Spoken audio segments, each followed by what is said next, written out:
Au fil de la vie, la chronique Neurotraining de Christine Bartoli. Bonjour, aujourd'hui nous allons parler des devoirs à la maison. Ceux-ci sont souvent synonymes d'ennui pour les enfants et de stress pour les parents. Maman à mes côtés, corrige l'autodictée, me fait tout réciter sans presque s'énerver. Arrivent les calculs et avec les problèmes, je sens que ça bascule, maman n'est plus la même. Leçons, grammaire, récitation, opération, devoir. Alors la première question qui vient à l'esprit, c'est de savoir comment s'organiser. Effectivement, chaque soir, la plupart des enfants franchissent le seuil de leur maison chargés de leçons à apprendre et de devoirs à faire. La question qu'on peut se poser, c'est quand et comment s'y mettre. Il peut être nécessaire d'imposer une rupture après le retour de l'école. Les activités, mais aussi des discussions, doivent être différentes. Difficile pour l'enfant de se changer les idées si vous l'accueillez en lui demandant de parler de son interro de maths.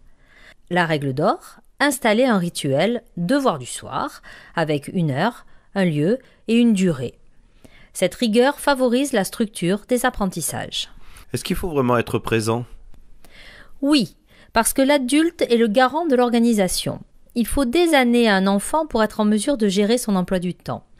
Seul, face à ses cahiers, il risque de s'attarder sur un exercice, de manquer de concentration et de laisser son esprit vagabonder.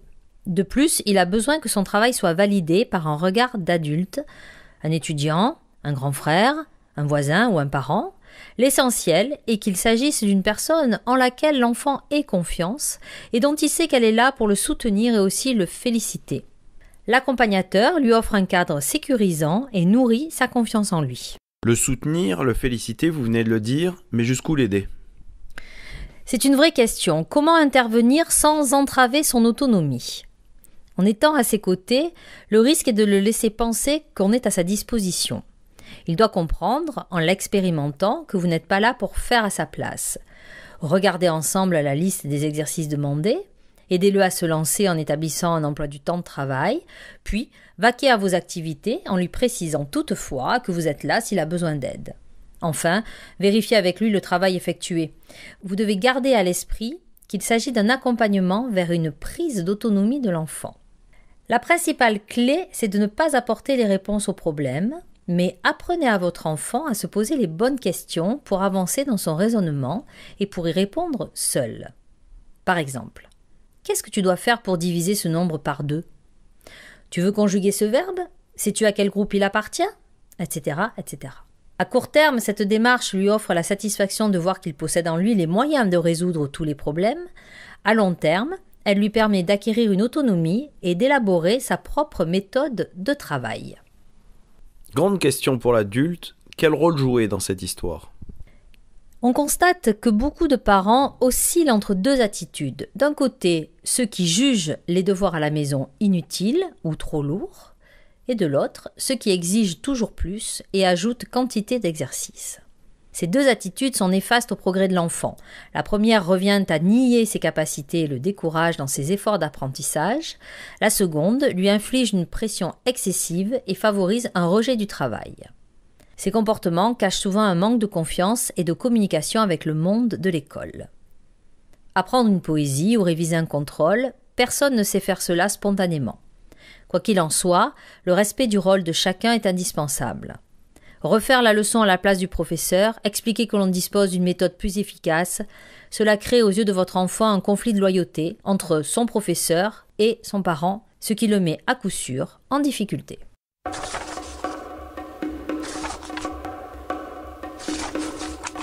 On le sait, les devoirs à la maison, parfois, ça génère des crises.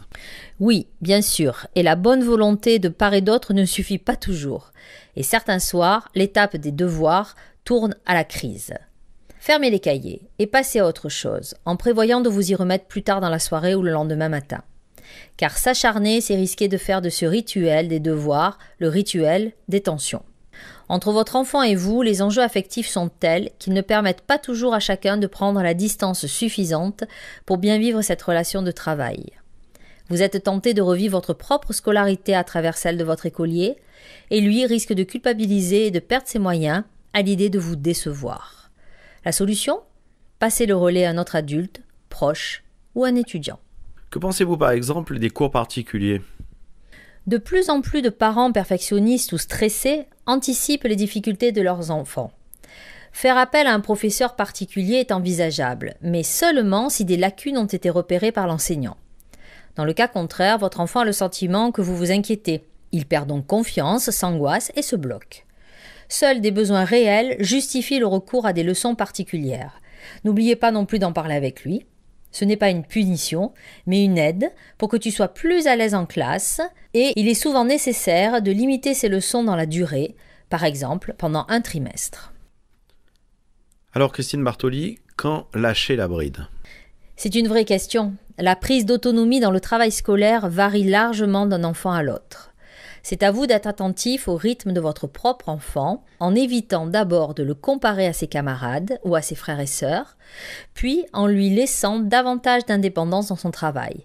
Par exemple, en réduisant progressivement les vérifications des devoirs à une fois tous les 2 jours, puis tous les 3 ou 4 jours. Si votre enfant réussit bien seul, s'il sait se poser des questions qui lui permettent d'avancer dans son raisonnement, votre accompagnement devient inutile, mais votre présence et votre regard sur le travail final, ne serait-ce qu'une fois par semaine, restent indispensables jusqu'à 13 ans environ. Généralement, en fin de 5e, une étape est franchie. Ou votre enfant a pris conscience des enjeux scolaires et a acquis une totale autonomie dans son travail et vous pouvez dès lors lâcher la bride, ou il se rebelle contre les devoirs et vous devrez mettre en place une autre forme d'accompagnement. Travail en groupe auprès d'autres parents, d'un grand frère. Dans tous les cas, après plus de 5 ans d'accompagnement, vous pouvez envisager la fin de ce rituel quotidien, sans pour autant démissionner de votre rôle d'éducateur, toujours attentif au progrès de votre enfant. Si je peux vous donner un seul conseil, ce serait le suivant: ne surinvestissez pas votre enfant. Merci Christine Bartoli pour ce conseil neurotraining. On retrouve votre chronique sur Facebook. Vous pourrez y poser les questions que vous souhaitez et peut-être même proposer des sujets que vous aimeriez voir traités.